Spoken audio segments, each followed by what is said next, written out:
My wife withheld intimacy until I obeyed her and tried to control my life. So I flipped the table, took a job 800 miles away, filed divorce, and reclaimed freedom. All right, Reddit, I'm about to drop the most classic "I thought I had a perfect marriage until I didn't" story you'll read all week. Fair warning, my life imploded, but at least I got some sweet internet points out of it, right? So, I, a 31-year-old male, have been married to my wife, a 29-year-old female, for 5 years now. We met at this hipster indie music festival where I was pretending to know all the obscure bands, and she was pretending not to notice my dad bod. Somehow, this gorgeous marketing exec with perfect hair in a corner office decided that my collection of graphic tees and ability to cook pasta was husband material. Our relationship was solid for those first few years. We had a good balance going. I've always been the creative type and pretty good in the kitchen, so I handled most of the cooking and home stuff. Not because I was some pushover, but because I actually enjoyed it and worked from home half the time anyway. I'm that guy who gets YouTube recommendations for obscure cooking techniques and actually uses them. My smoked brisket is legendary among our friends, just saying. Meanwhile, she was killing it at her marketing job, bringing home a bigger paycheck than my graphic design gigs. She had the corporate connections that occasionally helped me land some sweet freelance work too. I had flexibility, she had stability. I brought creativity, she brought structure. We complemented each other well, split decisions pretty equally too. Big purchases, vacations, that kind of stuff was always a team effort. I planned most of our date nights because I'm spontaneous like that, and she appreciated not having to make more decisions after a day of corporate meetings. On weekends, we'd switch it up. She'd cook her grandmother's secret recipes while I handled the yard work. It all felt balanced, like we each brought something valuable to the table. We had a decent bedroom life too. Nothing that would make it to the hub sites, but regular and mutually satisfying. I always made sure she was taken care of first, if you catch my drift. Not to brag, but I thought we had the physical connection part pretty much nailed down. But something started changing about a year ago. Small stuff at first that I didn't really pay attention to. She'd get annoyed if I made plans without running it by her first. She'd make these little comments about my friends being immature, or my hobbies being a waste of time. I just brushed it off, thought maybe work was stressing her out or something. Then, last Tuesday, everything changed. I was feeling in the mood after we both got home from work. I leaned in to kiss her cheek while she was checking emails on the couch. She immediately pushed me away. Not a big deal, not everyone's in the mood all the time. But then she gave me this ice-cold look and said something I'll never forget. Intimacy is off the table until you obey me. I literally laughed out loud, like who says something like that? Had to be a joke. Obey you? What is this, some role-play thing? I asked, still thinking she was messing around. Her face was completely serious, not even a hint of a smile. I'm completely serious. I've been thinking about our relationship dynamics, and I need you to start respecting my boundaries and authority. I was so confused, I didn't even know what to say. What are you talking about? What boundaries have I crossed? That's when she dropped it on me. You accepted your friend's invitation to your college buddy's dinner without discussing it with me first. For context, my best friend since freshman year texted about dinner Thursday. Our crew meets up every few months for dinner, just catching up, talking fantasy football, complaining about work. I'd mentioned to the wife earlier that day about the plan. Didn't think it required a formal consultation or whatever. Are you for real right now? I asked. It's just dinner with the guys. Same guys I've been friends with for over a decade. She crossed her arms and leaned against the doorframe, like she was posing for a dramatic photo shoot. It's not about the dinner. It's about respecting my input in decisions that affect us both. How does me grabbing wings with the guys for a couple hours on a Thursday affect us both? I asked, genuinely confused. Our time together is limited with our work schedules. When you make unilateral decisions about your availability, you're taking away from our quality time, she explained, like she was talking to a child who couldn't grasp a simple concept. That's when it clicked. This wasn't the first time she'd gotten irritated about me doing my own thing, but it was definitely the first time she'd straight up weaponized intimacy as a control tactic. So you're withholding affection to control me? I asked, trying to keep my voice steady. I prefer to think of it as setting boundaries, she replied with this little shrug that made my skin crawl. When you start consulting me before making plans, we can resume normal marital relations. The way she said it, so casual, like she was discussing the weather forecast, made my blood run cold. All those little things I'd ignored started flooding back. How she'd get all quiet and disappointed when I wanted to see my parents instead of just hanging with her. Those passive-aggressive comments when I played basketball with my buddies on Saturdays. The way she gradually cut me off from friends she called bad influences. Basically anyone who encouraged me to have a life outside of her. I think what freaked me out the most was realizing this wasn't new. Looking back, I can see she'd been conditioning me for years to always prioritize her approval over everything else. She just never stated it so explicitly before. That night, I slept on the couch. I chose to sleep there because I couldn't stand lying next to someone who thought love was some kind of transaction, like I had to earn physical affection by being her perfect little puppet. As I lay there, trying to fall asleep, I started seeing our whole relationship in a different light. How she'd emotionally check out whenever I didn't do exactly what she wanted. The silent treatment that would last for days until I apologized for stuff that wasn't even my fault. The way she'd criticize my clothes, my friends, my hobbies, basically anything that wasn't centered around her. I always thought we had a good marriage, that I was lucky to have her. Now, I was wondering if I'd been wearing blinders this whole time.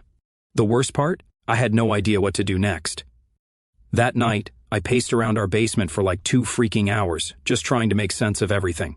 My brain felt like it was short-circuiting. One minute I'd be rage scrolling through our old photos, looking for signs I missed. The next, I'd be wondering if I was the crazy one for making such a big deal out of this. Maybe all marriages had these power struggles. Maybe I was just being dramatic. But then I'd remember that cold look in her eyes when she said, "Obey me," and my stomach would knot up all over again. I must have drafted and deleted like 20 texts to my boys that night, but couldn't even put into words what was happening. How do you tell your friends? Hey, so turns out my wife sees me as some kind of trained pet. I felt completely lost in my own life. One thing was certain though, something had changed inside me. That ultimatum didn't make me submit like she probably expected. Instead, it woke something up that I'd buried for too long, my self-respect. I fell asleep on that uncomfortable couch with one thought circling in my head. There's only so far you can push someone before they stop moving backward and start pushing back. The next morning was weird. We went through our normal routine. Coffee, breakfast, quick kiss goodbye. But my head was spinning with questions. I tried a more diplomatic approach, found her in the kitchen making coffee, and decided to extend an olive branch. Hey, about last night. Maybe we should talk about what's really going on. Is something bothering you at work, or did I do something else I'm not aware of? I asked, trying to keep my tone neutral. She barely looked up from her phone. If you can't understand why making plans without consulting me is disrespectful, then we have bigger problems than I thought. I mentioned the dinner to you earlier that day, I reminded her, but that's not even the point. The whole obey me thing seems extreme for something so small. That's what I'm trying to understand. She put her coffee mug down with a little too much force. It's never just one small thing with you. It's a pattern of disregard. You act like my input doesn't matter. When have I ever made you feel that way? Seriously, give me examples, I said, genuinely confused. Last month you ordered that new desk chair without asking me first. It was for my office, with my money from that side project. Our home, our money, she corrected with that teacher explaining to a child voice. And last week, you stayed up gaming until 2 in the morning when you knew I wanted to watch that show together. I asked if you wanted to watch it and you said you were tired. She crossed her arms. I was waiting for you to insist to show that spending time with me was a priority. I stared at her, completely blindsided. How am I supposed to know that if you literally say the opposite? A good husband would know, she replied, grabbing her purse. I'm going to be late for work. We'll continue this conversation when you're ready to actually listen. And she left, just like that. I stood in our kitchen, feeling like I'd failed some test I didn't even know I was taking. How had I not seen this before? How much of myself had I already given up? And did I even want to save this marriage anymore? I called my buddy to cancel those dinner plans. Not because I was giving in to the wife, hell no, but because I needed space to think. When I told her I wasn't going, she gave me this smug little smile that made me want to throw up. See, that wasn't so hard, she said, running her hand across my shoulder like I was a good dog. When you consider my feelings, everything works out better for both of us. I just nodded, already making plans in my head. If she wanted to play games with our marriage, she was about to learn I wasn't the pushover she thought I was. For the next few days I played along with her game, watching her like I was seeing her for the first time. It was like finally putting on glasses after squinting for years. Suddenly, all these patterns I'd missed were crystal clear. At dinner that night, I casually mentioned a design project that might need weekend hours. Her reaction was instant. You can't possibly be considering that, she said, putting her fork down like I'd suggested selling our kidneys. We always spend weekends together. That's our time. The extra money would help with our vacation fund, I pointed out, watching her face carefully. Money isn't everything, she said, switching to this soft, fake sweet voice I now recognized as pure manipulation. What's the point of a vacation if we're too disconnected to enjoy it? Before I'd woken up to her games, I would have immediately backed down, apologized for even thinking about disrupting her precious routine. Instead, I just nodded and changed the subject, making a mental note of how freaking skillfully she turned my career opportunity into me betraying our relationship. That weekend, I made my first power move. I joined a gym. Not just any gym, but this hardcore fitness place that my old college buddy owned. I'd always been in decent shape, but decided if I was going to rebuild myself, I might as well start with the physical. When I told my wife I was heading out Saturday morning for a workout, she looked confused. "Since when do you go to the gym?" she asked. "Since today," I said, grabbing my water bottle. "Thought it would be good for me." "We usually do brunch on Saturdays," she reminded me, like I might have forgotten our entire routine. "We can do brunch tomorrow," I said with a shrug. "I'll make those pancakes you like." Before she could argue, I was out the door. That first workout kicked my butt, but damn, it felt good to be doing something just for me. I started going to the gym every other day. My buddy set me up with a training program and nutrition plan. Meanwhile, I reconnected with my best friend and explained what was going on at home. "Dude, I was starting to think you'd fallen off the planet," he said, actually concerned. "Everything okay?" "I'm not sure," I admitted. "Things at home have been complicated." She finally showed her true colors. He raised an eyebrow, like he'd been waiting for me to say that. "Yeah, man, I kind of figured something was off. We've all been seeing it for a while." "What do you mean?" I asked, thrown off. He started listing off things I'd either ignored or made excuses for, like how she made a scene at his wedding just because the attention wasn't on her, or that time she conveniently got food poisoning right before our camping trip with the guys, only to make a miraculous recovery when I said I'd stay home with her. "Dude, it's been obvious to everyone but you," he said, not to be harsh, just being real. Hearing it all laid out like that from someone outside the situation hit hard. It was like a switch flipped in my brain. I had to see if he was right. The next day I decided to test the waters. I told her. Didn't ask, told her. That I was meeting my friend for lunch the next day. She went nuclear. "So, this is how you respond to my concerns. By deliberately defying me?" "I'm not defying you," I said, keeping my cool. "I'm catching up with a friend. That's normal human behavior. Normal people consult their spouses before making plans," she snapped. "Consult or get permission?" I fired back, because those are very different things. Her eyes narrowed dangerously. "If you leave this house tomorrow, don't expect anything from me for a very long time. Just know that bedroom access will be denied until further notice." There it was again, the threat using intimacy as a control tool. But this time, instead of fear, I felt weirdly free. Her power over me only existed because I valued getting physical more than my freedom. What would happen if I changed that equation? "I can live with that consequence," I said, shocking both of us with how calm I sounded. For a split second, panic flashed across her face, the first real emotion I'd seen from her in days. She recovered quickly, her expression hardening. "We'll see how long you last before you come crawling back," she said, turning away. "You always do." That night I scrolled through old photos from when we first got together. Had there been warning signs from day one? Had I ignored red flags because she was hot and made me feel special when I did exactly what she wanted? The truth hit me like a truck. Our entire relationship was built on an uneven power dynamic that I just accepted. But now that I could see it, there was no going back. This pattern was ending, one way or another. Lunch with my buddy felt like breathing fresh air after years in a basement. For 2 whole hours, I talked without calculating every word. No strategic omissions to avoid disapproval, just actual conversation. "You seem different," he said as we finished eating, "more like your old self." "I'm starting to remember who that guy was," I admitted. When I got home, she was waiting, standing all rigid with barely contained rage. I braced myself for the fight, but instead of engaging, I just smiled and walked past her to my home office. "That's it?" she called after me. "Nothing to say for yourself?" I turned, keeping my face neutral. "I had lunch with a friend. It was nice. There's nothing more to discuss." Her mouth opened and closed like a fish. I'd gone off script. She needed me to either apologize or fight back. Either would confirm she still controlled my emotions. Over the next few days, I started what I privately called my silent resistance strategy. Instead of directly challenging her, I just quietly took back pieces of my independence without making a big deal about it. And with a little discipline, I completely transformed my life. I was hitting the gym 5 days a week now and starting to see actual results. My buddy had me on this protein-heavy diet and strength training program. I'd lost 15 pounds of fat and was gaining muscle.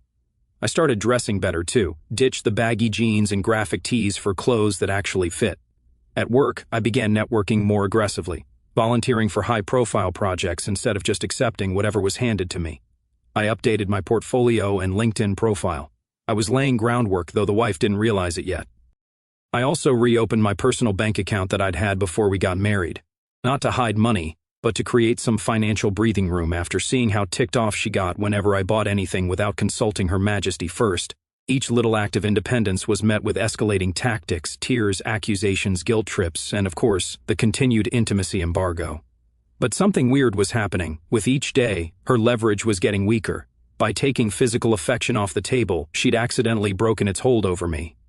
The initial frustration gave way to clarity. I realized how much of what I did was just to keep her happy enough to be intimate with me, to validate me. Without that reward system, I could finally see the massive price I'd been paying. 2 weeks into my quiet rebellion, she switched tactics. I came home from the gym one night to find her wearing this skimpy outfit, candles lit everywhere, total seduction mode. "I've been thinking," she said, her voice all fake sweet. "Maybe I overreacted about some things. We don't need to be in this standoff anymore." I recognized the move immediately. The carrot after the stick failed. She was offering a temporary surrender to get me back under control. Once I was back under her spell, all the conditions would gradually return. "I appreciate the gesture," I said carefully, "but I think we need to address the underlying issues before jumping back into physical stuff." Her seductive smile faltered. "What issues?" "I'm trying to move past this." "That's just it," I replied. "Moving past something requires acknowledging it first. We haven't talked about why you felt it was appropriate to use our intimate life as a control mechanism." For just a second, the mask slipped, a flash of cold calculation in her eyes before she recovered. "You're overthinking this," she said. "I was upset.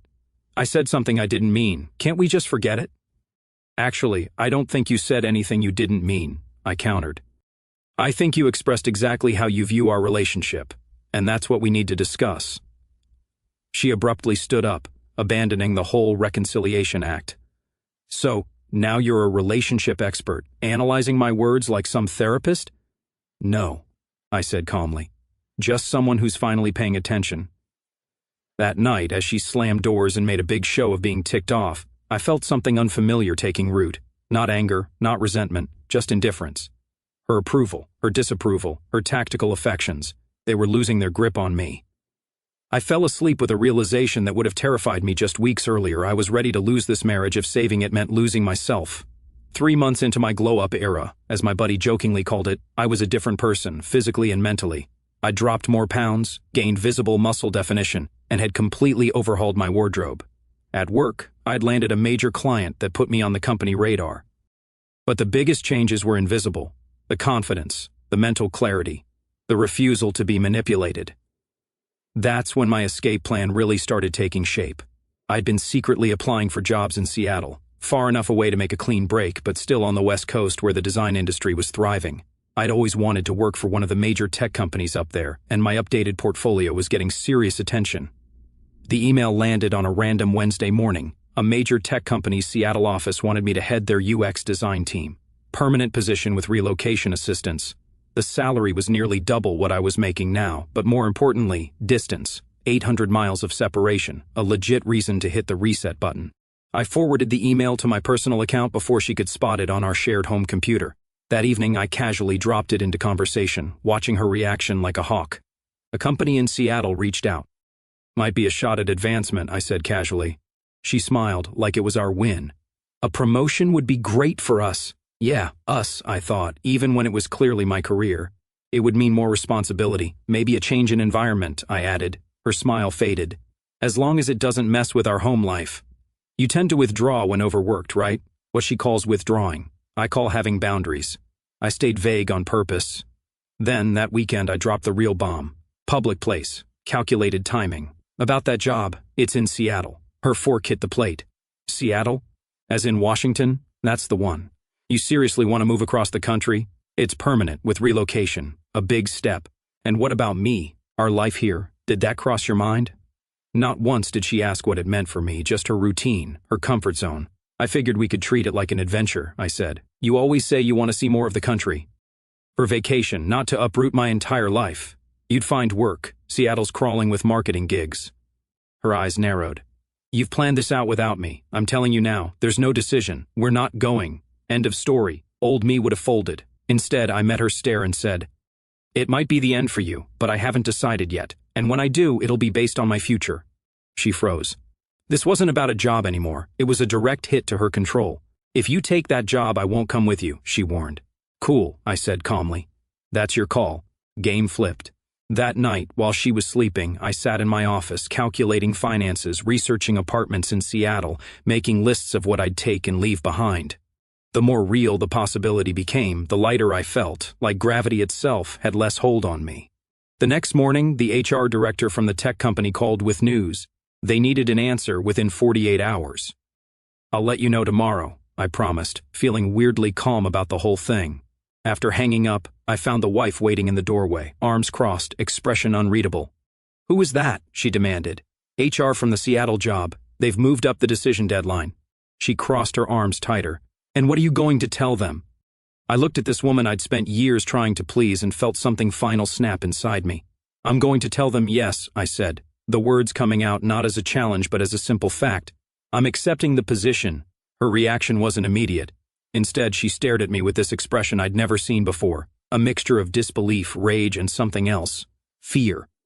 The control she thought was unbreakable was slipping through her fingers. "You're bluffing," she finally said, her voice weirdly calm. "You wouldn't throw away our marriage for a job." "I'm not throwing away anything," I replied. "I'm accepting a career opportunity. Whether that ends our marriage is entirely up to you." She laughed. "So now I'm the unreasonable one for not wanting to uproot my entire life because you've got some wild hair about Seattle? You're unreasonable for assuming I would automatically decline a life-changing opportunity without discussion," I clarified, "for thinking your comfort automatically outweighs my ambitions, for believing you have veto power over my career decisions. That's what marriage is," she exclaimed, her voice rising. "Compromise, consideration, putting the relationship first." "Compromise goes both ways," I clapped back. "And when was the last time you compromised on anything that mattered? When did you put my needs ahead of your preferences?" She recoiled, like I'd slapped her. "I've sacrificed everything for this relationship." "Name one thing," I challenged. "One significant sacrifice you've made that wasn't ultimately about maintaining your preferred status quo." Her silence said more than any answer could have. She paced the living room, recalibrating her approach. "Let's calm down," she said finally, her tone shifting to conciliatory. "We're both saying things we don't mean. Let's take a step back and discuss this rationally tomorrow." It was her standard playbook: delay, diffuse, then redirect once emotions had settled. But I was done playing her games. "There's nothing more to discuss," I said firmly. "I've made my decision. I'm moving to Seattle next month. You're welcome to join me or not. That's your decision to make. If you do this," she said, her voice dropping to a dangerous whisper, "there will be no coming back from it. You understand that, right?" I nodded. "I understand completely. I know you're still choosing this job over me, over everything we've built." That framing, that I was choosing a job over her, crystallized exactly what was wrong with our entire relationship. In her mind, any choice that didn't prioritize her was a betrayal. "I'm choosing myself," I clarified, probably for the first time since we met. God, the look on her face, if looks could kill, I'd be 6 feet under. Something snapped in her. She lost it and started yelling. "You selfish jerk," she screamed. "After everything I've done for you." I remained still, refusing to engage with the chaos she was creating. This too was familiar, manufacturing a crisis to distract from the core issue, to recast herself as the victim. "I've managed your life," she continued, tears streaming now. "I've shaped you into something better than you were. Without me, you'd still be that directionless, spineless loser I found." In those few sentences, she revealed more truth than in years of carefully crafted manipulations. She hadn't wanted a partner. She'd wanted a project, a possession, something to validate her own importance. "Thank you for your honesty," I said quietly. "That clarifies a lot." My calm reaction only fueled her fury. She stormed to the dining room and flipped our actual table, sending plates and glasses crashing to the floor. "There!" she screamed. "Is that what you wanted? Tables flipped, everything destroyed?" I looked at the overturned furniture, the shattered porcelain, the physical manifestation of her crumbling control, and felt a strange sense of peace. "Sometimes things need to break before they can be rebuilt properly," I said.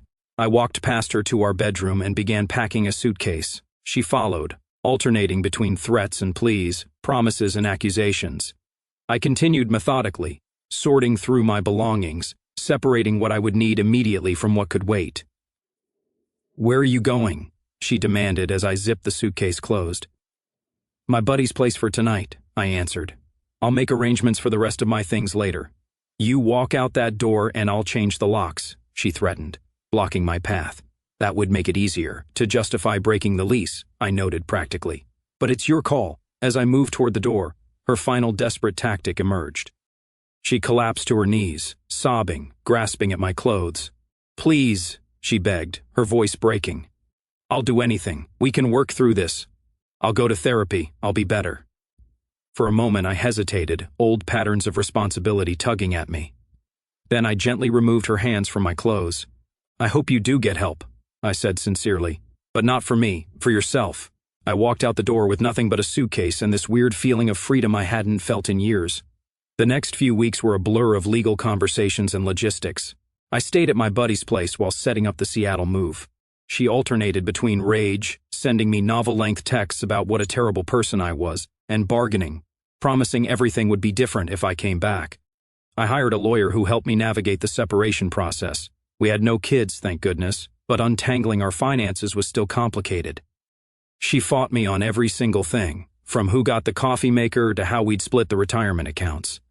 What surprised me most was how many people in our social circle had apparently seen this dynamic all along.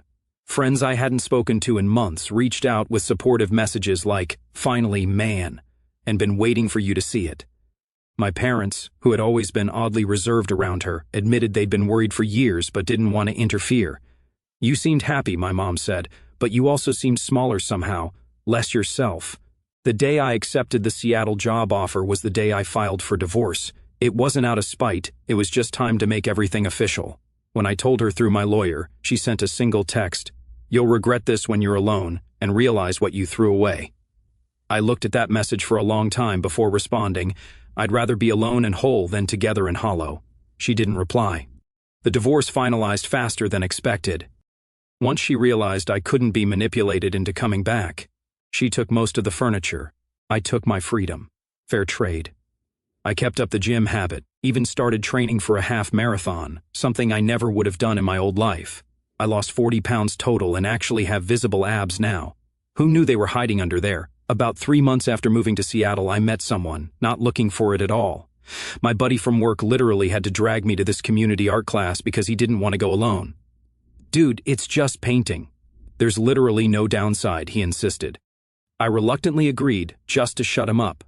So there I was, absolutely butchering what was supposed to be a landscape painting, when this beautiful woman next to me starts laughing at her own equally tragic artwork. "I think mine looks like a drunk toddler painted it," she said, turning her canvas toward me. "Well, mine looks like that same toddler's imaginary friend did it," I replied, showing her my disaster. "She's an elementary school teacher with an actual personality of her own, not one crafted to impress others. No designer clothes or power moves, just this genuine warmth and a wicked sense of humor." We were the worst painters in the class, but ended up grabbing dinner after and talking until the restaurant closed. The biggest difference? When I tell her I'm meeting up with my buddies or want to try a new hobby, she gets excited for me instead of making me feel guilty. When she's busy with school stuff, I give her space instead of demanding attention. We respect each other's independence while still choosing to be together. Revolutionary concept, right? I was hesitant to jump into anything after my marriage disaster, but she never pushed. "We're just two people getting to know each other," she told me. "No pressure, no expectations." The weird part was realizing this is what normal, healthy relationships actually feel like. That night, I met friends for dinner. People who knew pieces of my story but never defined me by it. My new girl was there too, fitting in perfectly, like she'd known them forever. As we planned an upcoming hiking trip, she reached across the table and gently placed her hand over mine, giving it a light squeeze, not possessive or demanding, just a simple, "I'm here" kind of touch. It was such a small gesture, but worlds different from my ex, who'd grab my arm to steer me around social situations like some kind of trained animal. She must have noticed my brief zone out because she leaned in slightly and asked, "You okay?" Quietly, no accusation in her voice, just genuine concern.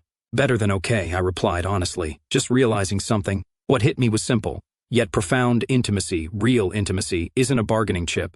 It isn't something to be earned through obedience or withheld as punishment. True intimacy comes from mutual respect, from the freedom to be completely yourself and still be valued. My ex declared intimacy off the table until I obeyed her.